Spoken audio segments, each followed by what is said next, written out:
Hi friends, I hope you are all well. So I introduce this video. তো আজকে আপনাদের মাঝে যে ট্রান্সলেটগুলো নিয়ে আসছি এটা কিন্তু ইজি ট্রান্সলেট, সহজ ট্রান্সলেট, কিন্তু আপনারা সহজ practice the easiest or practice the smallest.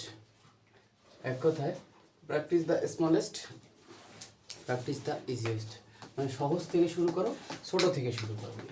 তো সেক্ষেত্রে যদি আমি বলি শিশুটি একটা ডিম ভাঙিল, দি বেবি ব্রোক, ব্রেকের পাস্ট ফর্ম হচ্ছে ব্রোক, অ্যান্ড এক, শিশুটি একটা ডিম ভাঙিল। এই ট্রান্সলেটগুলো যদি আপনারা করতে থাকেন তাহলে দেখবেন যে আপনার ইংরেজির জাহাজ হয়ে যাবে। দি বেবি ব্রোক অ্যান্ড এক, শিশুটি একটা ডিম ভাঙিল। দি বেবি হচ্ছে শিশু, ব্রোক ব্রেকের পাস্ট ফর্ম হচ্ছে ব্রোক, অ্যান্ড এক, শিশুটি একটা কি ভাঙিল? ডিম ভাঙিল। হি ইজ অ্যান আইডল বয়, সে একজন অলস ছেলে। আইডল মানে কি? আইডল হচ্ছে অলস। হি ইজ অ্যান আইডল বয়, সে একজন অলস ছেলে। যদি এখানে একটা যে কোনো একটা নাম দেই, রহিম ইজ অ্যান আইডল বয়, রহিম একজন অলস ছেলে, যে কোনো সেন্টেন্স আপনারা মেক করতে পারবেন। আচ্ছা, his father is an honest officer, তার বাবা একজন সৎ কর্মকর্তা। এখানে যদি his mother is an honest officer সেটাও হবে।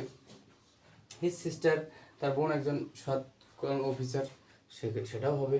His brother is an honest officer, তার ভাই একজন সৎ কর্মকর্তা।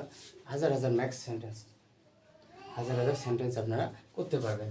তো সেক্ষেত্রে dollar is a university student, dollar একজন বিশ্ববিদ্যালয়ের ছাত্র, dollar is a university student. দেখেন এখানে যে কোনো নাম দিয়ে আপনারা এই সেন্টেন্সগুলো আলাদা আলাদা কনভার্ট করতে পারবেন। এবং এই যে নাম যে বলতেছি এ কিন্তু রিয়েলি একজন ইউনিভার্সিটি স্টুডেন্ট। তো তারপর হচ্ছে আই স অ্যান ইউরোপিয়ান, আমি একজন ইউরোপিয়ানকে দেখেছিলাম। এখানে আই স এ ইউরোপিয়ান, আমি একজন ইউরোপিয়ানকে দেখেছি। আই স এ ইউরোপিয়ান, আমি একজন ইউরোপিয়ানকে দেখেছি। আমি যদি বলি আমি একজন বাংলাদেশিকে দেখেছি, আই স এ বাংলাদেশি। এরকম হাজার হাজার সেন্টেন্স আপনারা তৈরি করতে পারবেন।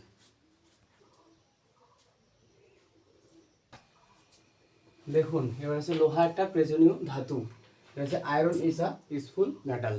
আয়রন হচ্ছে লোহা, আয়রন হচ্ছে লোহা, iron is a useful metal. তার মানে কি? লোহাটা প্রয়োজনীয় ধাতু। এরকমভাবে সেন্টেন্সগুলো যদি আপনারা ট্রান্সলেট করতে থাকেন একদিন দেখবেন যে ইংরেজি আপনার ছেলে খেলা হয়ে গেছে। তো দেখেন his mother is an MA, তার মা একজন MA.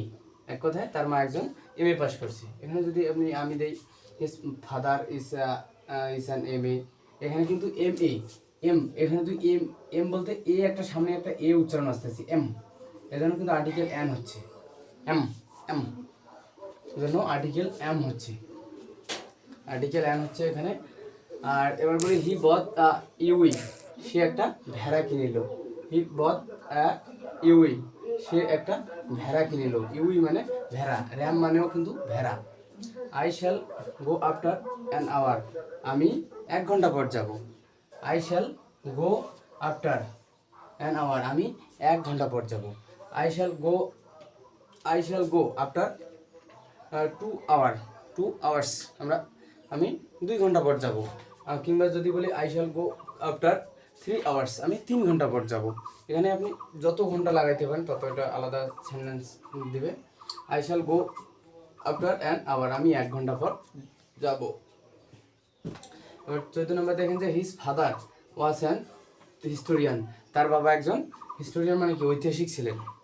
His father was an historian, তার বাবা একজন ঐতিহাসিক ছিলেন। His father was an historian, তার বাবা একজন কি ছিলেন?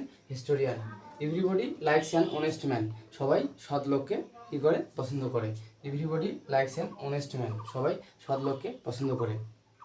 তো বন্ধুরা, আমি যে ভিডিওগুলো দিচ্ছি আপনারা যদি কন্টিনিউ করতে থাকেন একবার দেখবেন যে এগুলো সহজ মনে হচ্ছে। আস্তে আস্তে আমি এই ধাপটা চেঞ্জ করবো, আস্তে আস্তে জটিলতর দিকে নিয়ে যাব।